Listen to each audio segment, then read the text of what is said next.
day. 36 hours. About 3 hours of sleep in there somewhere. Half of it on a bus, half of it on a plane. But there it is. So now the journey really begins.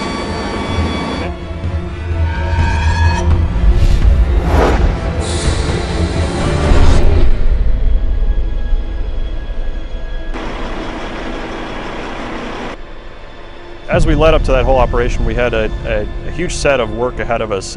Stowing the Rover and getting it ready for shipment meant a lot of shifts in a row, a lot of complex operations with the vehicle.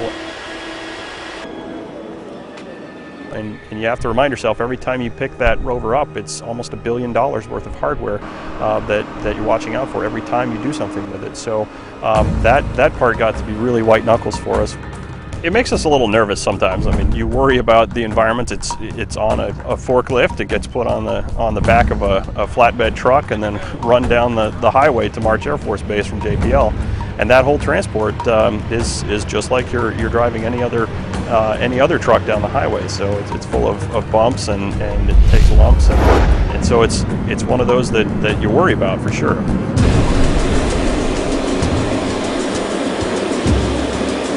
It's a very impressive operation to get the shipping containers up into the aircraft. These boxes are incredibly large, and even as big an aircraft as the C-17 is, it is barely big enough to fit these boxes.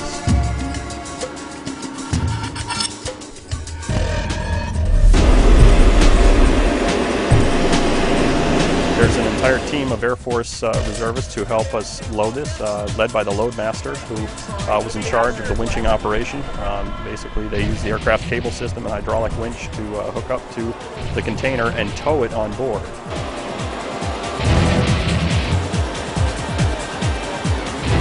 As that happens, you have a team of about 8 other Air Force crew members, plus all of the payload crew members, all of the MSL crew members that we had with us, watching all of the corners, making sure that everything was clearing and that the measurements were right, and that we weren't going to run into a problem if the shipping container got offline for any reason. Even despite the best planning, we can find ourselves in a spot where we still have to solve some of the problems. We need thick plywood to reduce the contact pressure on the wheels on the shipping container. You have this thing which weighs 10,000 pounds or more, and you have to make sure you don't punch a hole in the aircraft floor. So we had to get thicker plywood. We had to make emergency calls out here to Kennedy Space Center to make sure that enough plywood was on hand when we landed, so that we would actually have that same accommodation on the way off of the aircraft. May attention please. Please remain seated with your seatbelt fastened until we reach cruise altitude. I will notify you when it is safe to move around. Thank you.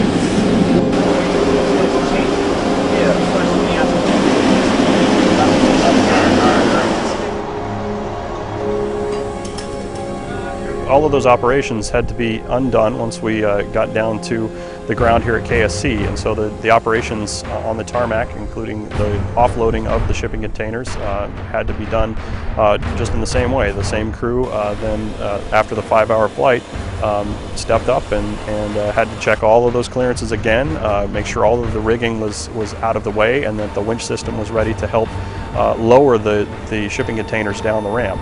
You didn't want it to get the shipping container to get away from you and roll out onto the tarmac and get out of control. So, but they did a really nice, careful job. And again, we had all of the same crew that were there at March Air Force Base here at KSC, plus our arrival crew. We had a fresh crew of folks who are well rested to be able to take care of a lot of the ground operations once we arrived here, so that those of us who had been going for almost 48 hours straight didn't have to also finish out that part of the job.